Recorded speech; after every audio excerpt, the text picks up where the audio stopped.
Commissioner Toddy on the phone? I'm not sure if they do not appear to be online yet. You guys on the phone? Not yet. Not yet.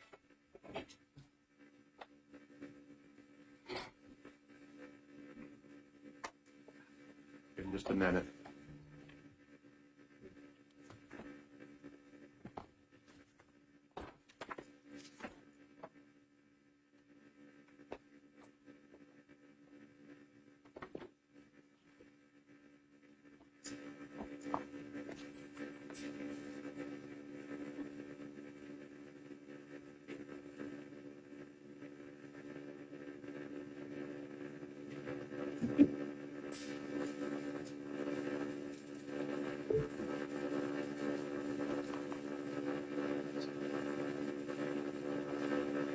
Any of our council state members on the phone can acknowledge your presence. We still have a quorum, right? Yep, Good. you need at least 5 members present. Super. All right, so let's go ahead and stand for our pledge of allegiance. I pledge allegiance To the flag of the United States of America, to the republic for which it stands, one nation, under God, indivisible, with liberty and justice for all.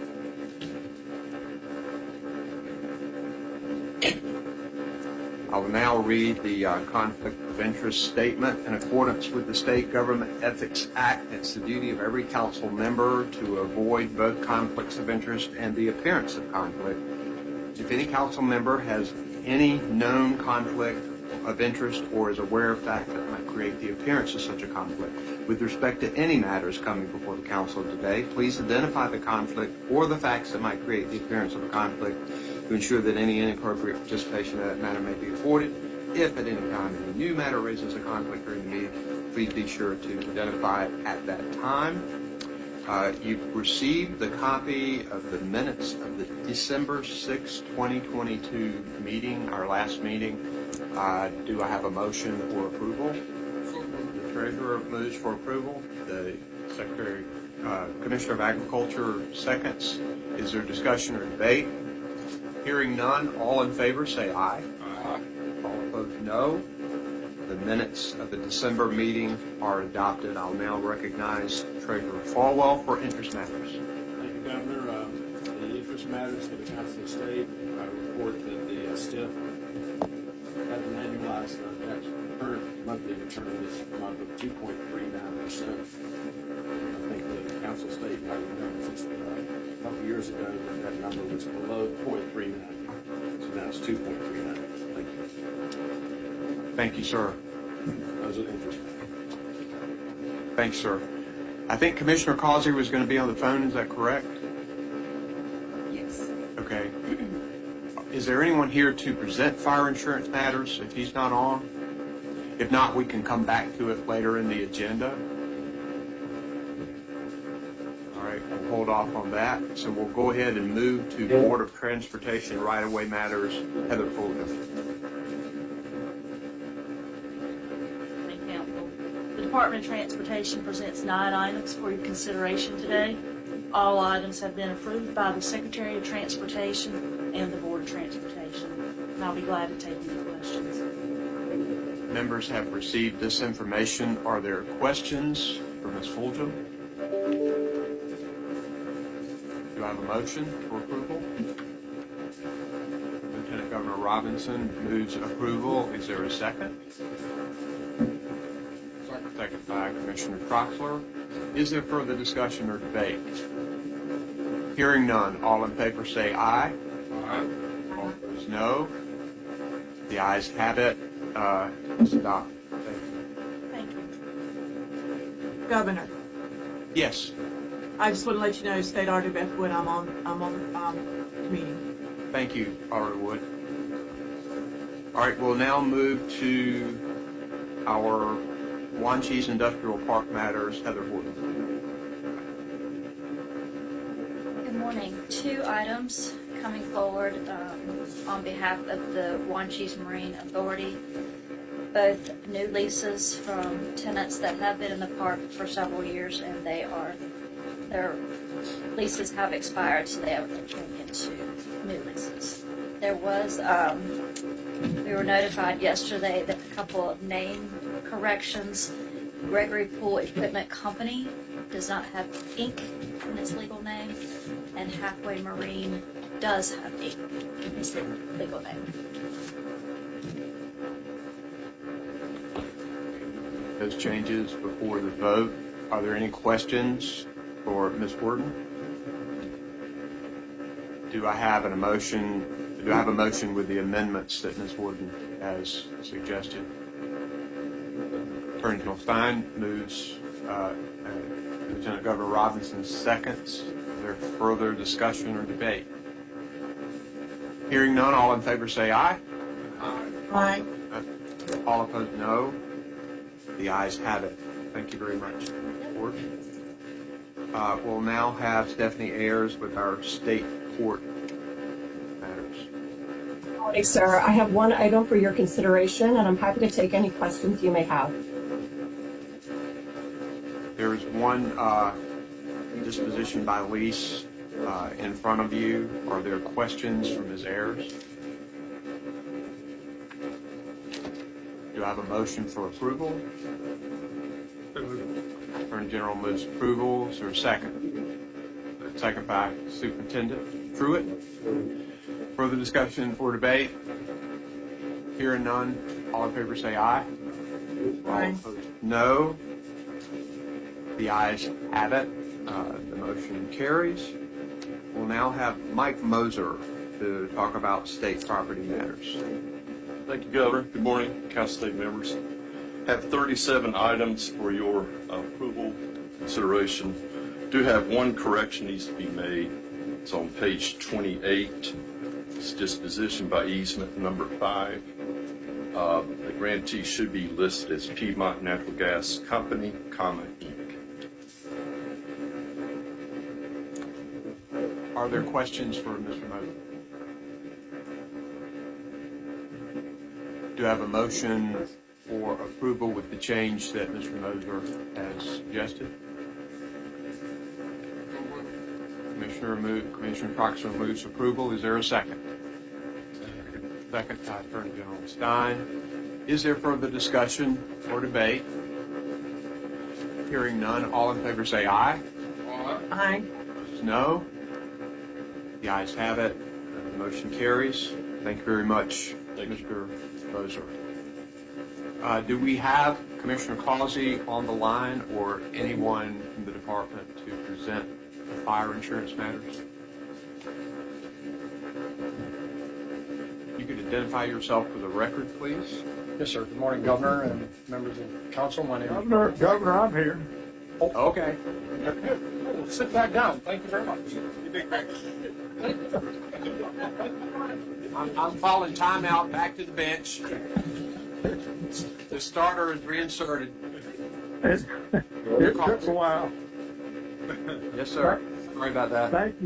Thank you, Governor. On the state property fire insurance fund, it is moving in the right direction. At the start of the fiscal year of $17.6 million, and the income was much greater than the losses, so we ended up with a fund balance of $30.2 million at the end of December. And on page 2, we only had 2 state property losses that need to be paid.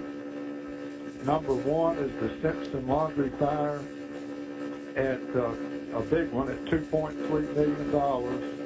Loss of 4th submission for the loss on March 1st, 2022. And second item is the Hatteras Ferry Dorm Fire on August 11th, 2022 for $22,288.13. And Governor, I move we pay these 2 claims. Commissioner has moved approval of payment of these claims. Is there a second? Second by Treasurer Falwell. Is there further discussion or debate? Hearing none, all in favor say aye. Aye. Aye. The motion carries. Thank you, Commissioner Causey. And we'll now start our roundtable. And I don't think Secretary Marshall is with us today, so Commissioner Troxler, we'll start with you. Governor, we recently achieved something in North Carolina that is pretty amazing.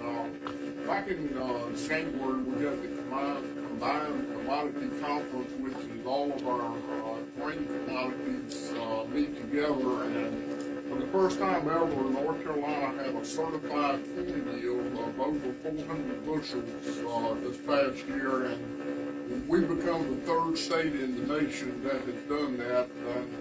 We had gotten close before at 398.9. This time we shattered it completely at 256 bushels per acre.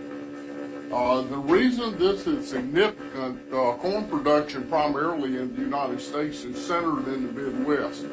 So for me to be able to go to the meetings and say, look what we did, that's pretty amazing. But it just shows how far we have come in agricultural production through ag research. So I thank our land-grant universities and our private companies for the collaboration that they have gone through to get us to this point. And we are routinely seeing wheat yields now of close to 100 or bushels per acre or over, and the same thing for soybeans. So we're moving that productivity level up.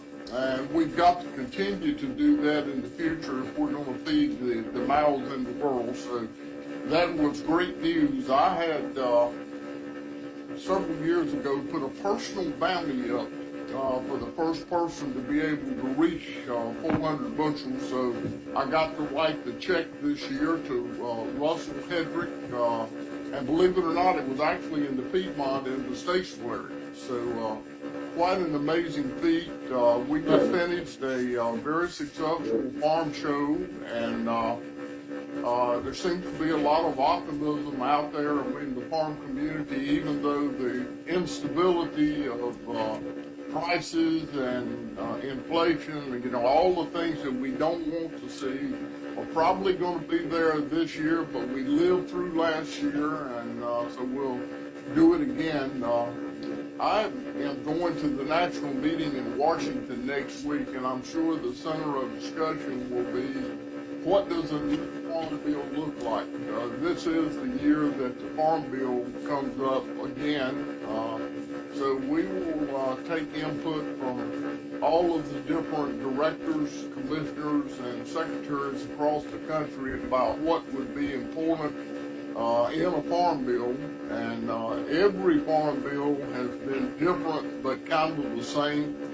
One of my major concerns continues to be risk management. And anytime you see the rapid escalation of input costs that we've seen, it means the risk of farming go up. So that's got to be one of the cornerstones that we see in a farm bill. Sounds like the farmers were all ears when you announced that corn bounty. I apologize. I'll have to remember that. Yes, sir. But I will give the quote to you. I'm not sure I want it. Treasurer Falwell. Thank you, Governor, and I'm just reminded of what Commissioner Troxler said a few years ago, that if we could just count the total corn production of Wilkes County, there's no telling where we would end up. Right? Moonshine to motorsports trail, I guess, which you're alluding to. I'm just parroting what the Commissioner said.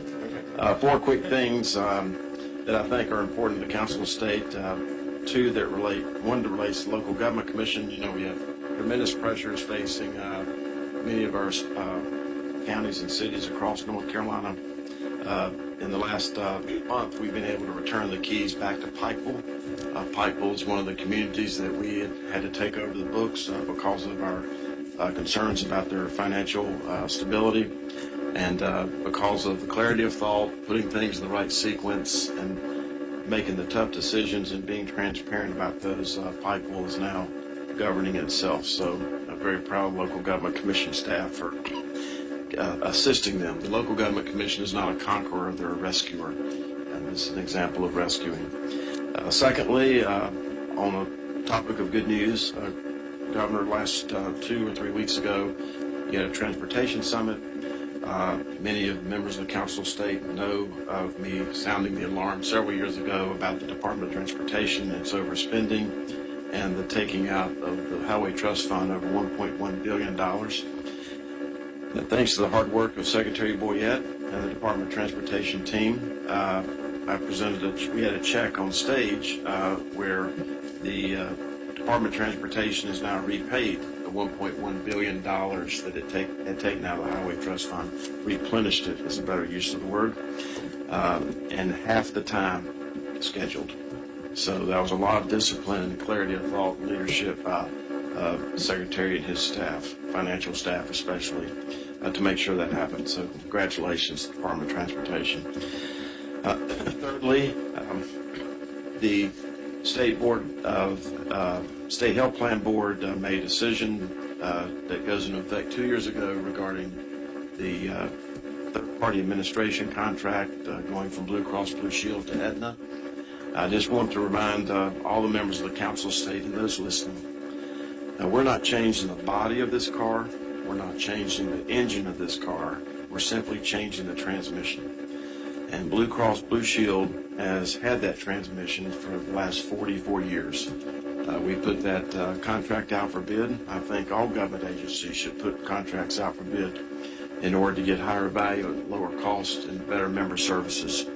So the difference 2 years from now that all of the state employees will see is instead of a car that looks like this and has Blue Cross's name on it, it'll just have Aetna's name on it. Just to remind you of a few facts that seem to have been lost because for a period of time after this contract was let out, and by the way, the State Health Plan Board is made up of appointees of the governor, the President Pro Tem, the Speaker, and myself, and it was a unanimous vote. Just a couple of tidbits that I think the audience will be interested in.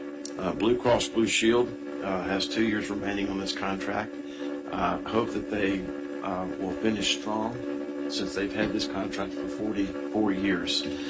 Secondly, they're headquartered in Durham, North Carolina. Two of the biggest employers in Durham, North Carolina are Duke University and the City of Durham. Both of those employers use Aetna, not Blue Cross. So this concept that all of a sudden this company parachuted in here and got this contract is sort of ridiculous. On top of the fact that Aetna has twice as many employees in North Carolina this morning as Blue Cross does. So we're not changing the body, we're not changing the engine. Those are still responsibilities of the State Health Plan Board because the State Health Plan Board sets benefits, sets premiums, sets co-pays, and sets deductibles. That was true yesterday, that's true today, and that's going to be true tomorrow. Blue Cross Blue Shield for nearly half a century as they've controlled this transmission, this card right here. They have never set premiums, they've never set benefits, they've never set deductibles, and never set co-pays. That's always been responsibility of this board. So more to come on that. The day after this contract was announced, Aetna had 600 people working on this transition. 600 people the day after it was announced, and there's no room for error, and we're looking forward to a relationship with them. Lastly, you've heard me talk about NC Cash a lot.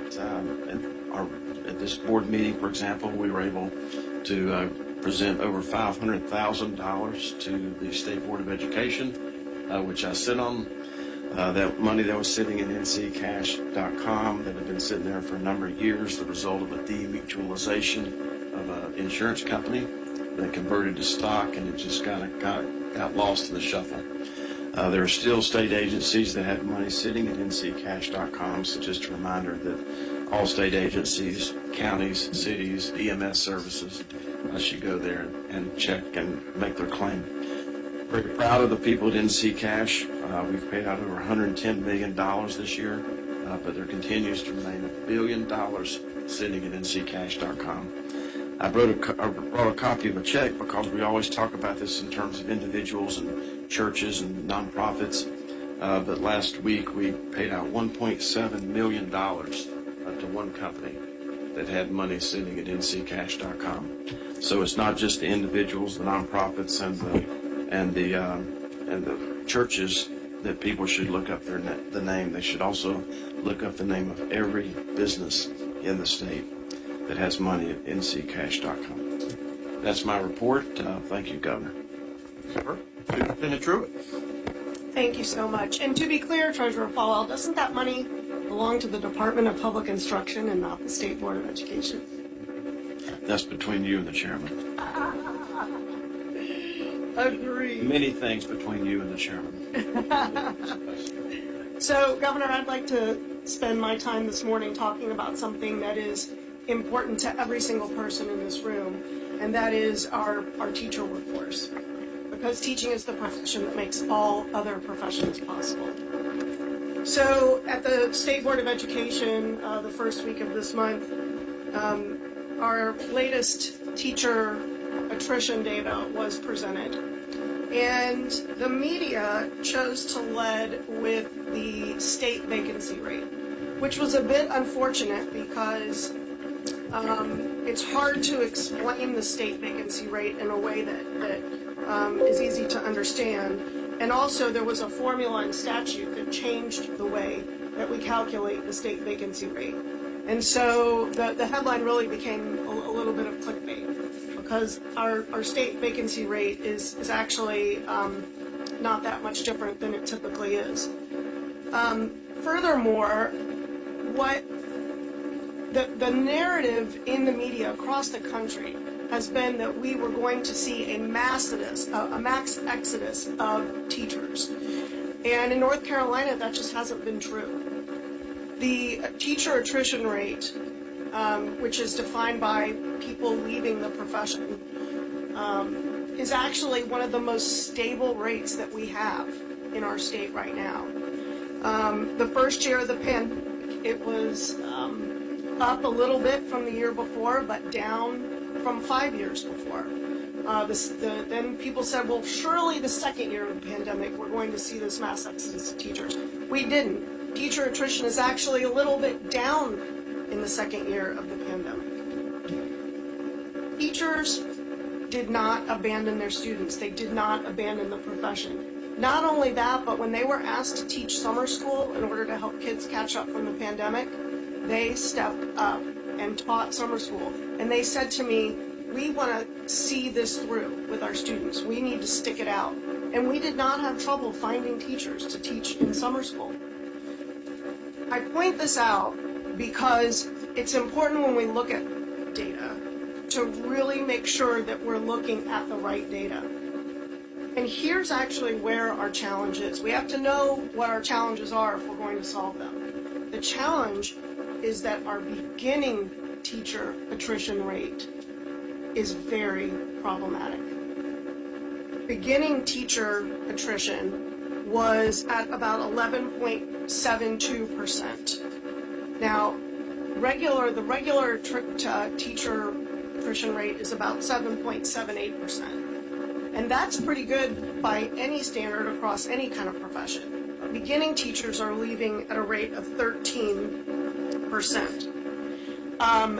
So prior to the pandemic, it was about 11%. It dipped down to around 9% during the pandemic. But now that teachers are back in the classroom, it's back up. We have got to provide our beginning teachers with more support. It needs to be done in an equitable way across the state. All teachers have to teach students who have special needs. All teachers have to teach students who might not have eaten that morning. And so all beginning teachers need extra support. The other issue that was presented at the state board the first week of the month was the incredible decline in enrollment in our educator prep programs. This means that in a couple of years, we are going to start seeing incredibly difficult teacher vacancy rates. And so, this is why it is so important that the Pathways to Excellence Plan, which is under consideration right now by the Professional Educator Preparation Standards Committee, which has enjoyed incredible partnership from Governor's Office staff in helping us work through a plan that will, A, make it less burdensome for people to become licensed teachers. B, will provide greater supports to our beginning teachers. And C, make this a profession that this generation of young people want to enter into, that provides a pathway to advancement, that provides an opportunity to earn money earlier in a teacher's career. Right now, we compensate teachers on two things: years of experience and degrees held. And the research tells us that neither one of those things actually impacts student outcomes. So we need to have a new kind of teacher pay plan that does everything that I've described, but attracts more young people to the profession because they are not choosing to go into education. So, Governor, I thank you for your office's partnership in fleshing out a plan that will do these things. The plan is still under development and will be voted on at a Professional Educator Preparation Standards Committee February 16th, where it will then go to the State Board of Education at their March 1st meeting. Thank you, Governor. The key component of that, Madam Superintendent, is that plan be fully funded, because it doesn't work if it isn't fully funded, and that's going to be a significant investment in our teachers, significant. That's exactly right. We currently have fallen in the rankings in the Southeast for teacher pay, and we need to be more competitive in our region. Commissioner Causey, you still on the line?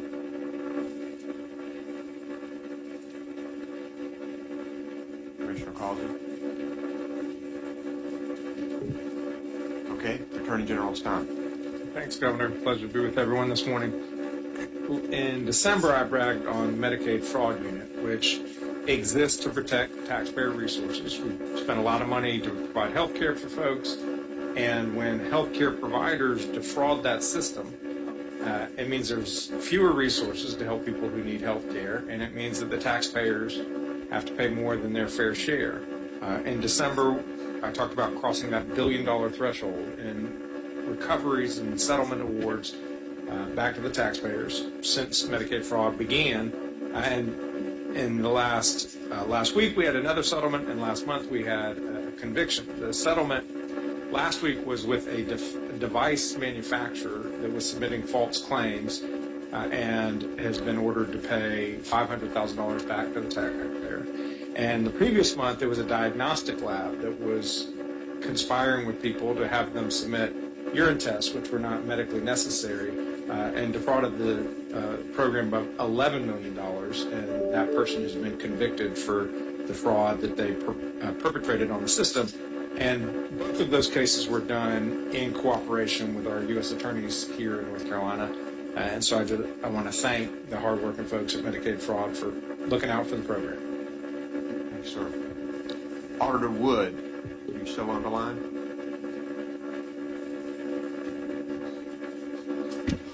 Okay. She is. Governor Robinson. She is. Oh, she is? Auditor Wood? I'm here. Oh, I'm sorry. I can't see you. I've got my back. That's all right. So just wanted Would you like to make a report today?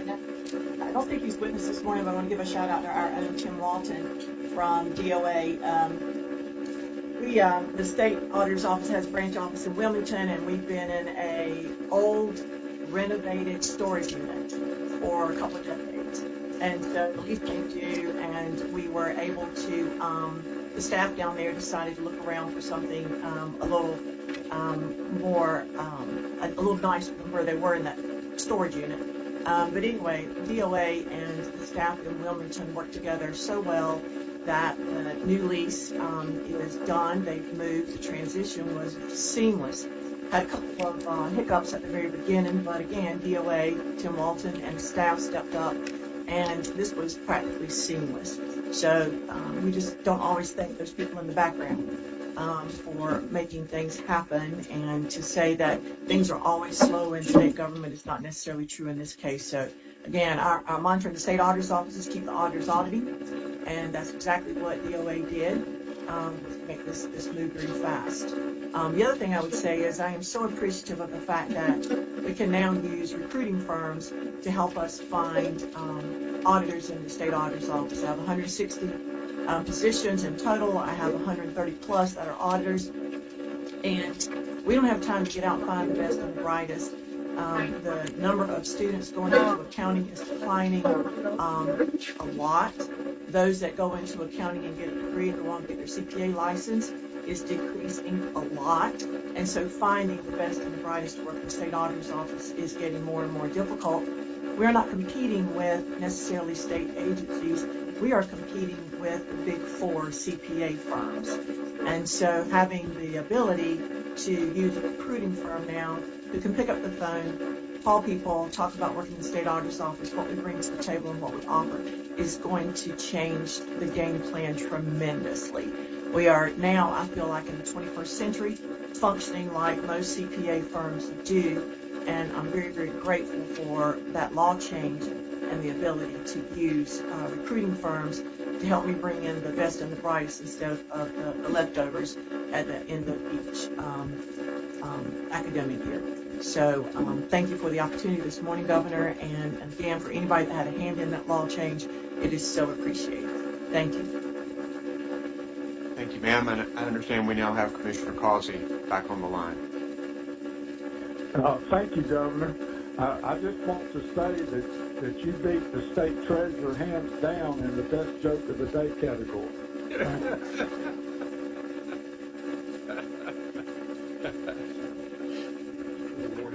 Is that it? That's it, Governor. Thank you, sir. I appreciate that. Maybe we can do an award ceremony. Governor Robinson. Our office has been traveling the state. Thank you. The office has been traveling the state, going to many of the different community colleges. And every time I visit one of those institutions, I am extremely encouraged at the transformation of those places. So when I was a young man, the community college was a cinder block building where the students who dropped out of high school went. Those places have been transformed in this state. And when you go on those campuses, what you see is a totally different experience. Folks are having their lives transformed there. I really believe that we talk about wage gaps, things of that nature, and trying to raise people's status out of poverty. I think one of the keys to that is going to be adult education. And these community colleges have become experts at adult education. So I look forward to working with these institutions in the upcoming years to continue to expand them. So as our economy expands across the state, they'll be an integral part of making that happen and transforming some lives, because they're doing a wonderful job. And I'd also like to say that I, too, enjoyed your joke, even though it was corny.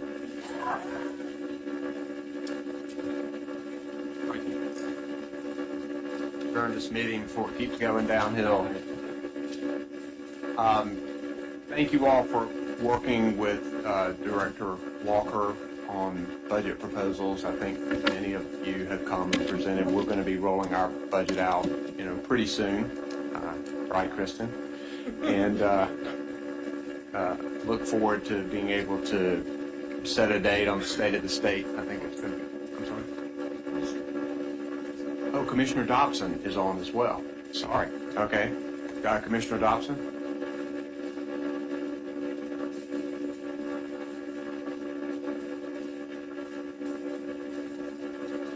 Can you unmute yourself? Good morning, Governor. Just wanted the record to reflect that I'm on the call. I have nothing to report today, but thank you for the meeting. Sorry for not recognizing you. Thank you very much. No problem. But in any event, we're working on a date for the State of the State, which I look forward to giving. Thank you guys for. Do you have something, Mr. True? Can we adjourn in memory of Senator Jerry Tillman? We certainly can. Yes. Indeed, Senator Jerry Tillman served his community and the state for many years, and we're grateful for his service and send our sympathies to his friends and families. And without objection, we will adjourn in memory of Senator Tillman. Thank you all. Thank you.